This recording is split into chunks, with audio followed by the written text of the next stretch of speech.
How to fix can't connect to this network error in your Windows 10 or 11. So if you want to fix can't connect to this network error in your Windows 10 or 11, then let's see some possible fixes for this. So the very first thing I recommend you to flush or delete all of the things from your system. Now to do this, what you need to do is simply press Windows plus R keys together and you'll get this kind of interface. And you have to enter a code which is ipconfig space forward slash flush DNS and then hit the enter. Once you have entered this, just simply press on OK or enter and this will clear or remove all of your DNS connected trash or cache with your system. Once you've done this, the next step is to open up your settings. So search for settings and in settings, you need to go with network and internet section. Just scroll down a bit and then look for the advanced network settings. And under your advanced network settings, you will have an option of network reset. You need to click on network reset.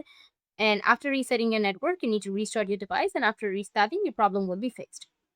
That's how you can fix can't connect to this network error in your Windows 10 or 11. And if you have any questions, feel free to comment below. Thanks for watching.